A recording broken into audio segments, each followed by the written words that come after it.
Now, there's still no sign of missing billionaire Sir Alan Stanford 48 hours after US authorities charged him with a multi-billion-dollar investment fraud and froze his assets. Today, the extent of the Texan businessman's connections in sport, politics and the financial world will be becoming clearer, as our sports editor Mihir Bose reports. The search was on to find Sir Alan Stanford, but he was nowhere to be seen. Not at his residence in Antigua, nor the marina he kept his boat, and no sign of his aircraft in the hangar. But if Stanford could not be found, those who knew him had begun to speak out, with a former colleague saying there had been doubts for a long time. There have been rumors, of course, of sealed indictments. There have been suggestions that he was laundering money from South America, hiding money which was seeking to be off the books of people whose taxes would have been much higher had the funds not been deposited with him. He's run a very clean, when I say clean, shiny operation. Little consolation for the many who had invested with Stanford, believing the promises of high but also very safe returns.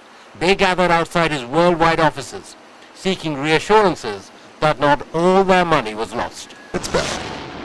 The Stanford St. Jude Championship. Stanford's sporting and business connections are considerable, stretching right across the world, using sport to promote his products.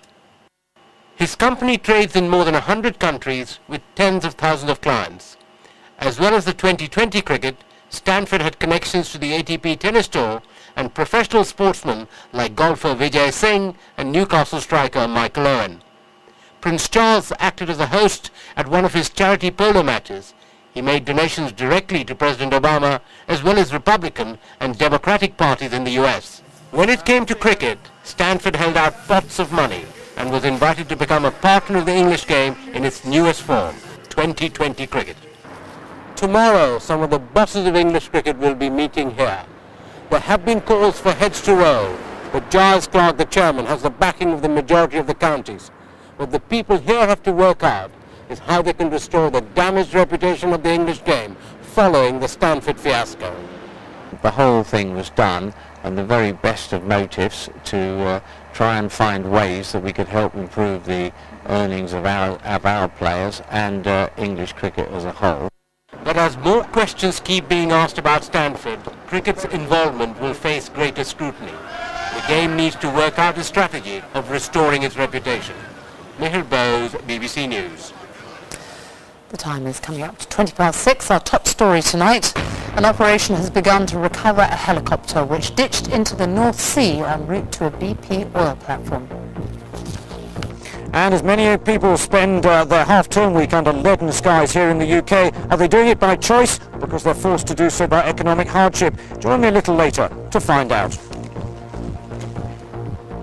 Later on BBC London, could you be growing your own at a stately home? Well, the National Trust is giving over land for allotments. And we're backstage at the Royal Opera House ahead of their latest production of The Flying Dutchman. More at 6:30.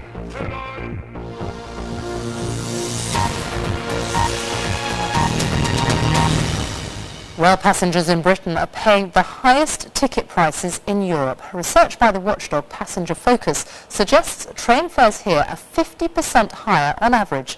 The government says bringing our fares into line with those on the rest of the continent would cost taxpayers an extra £500 million a year.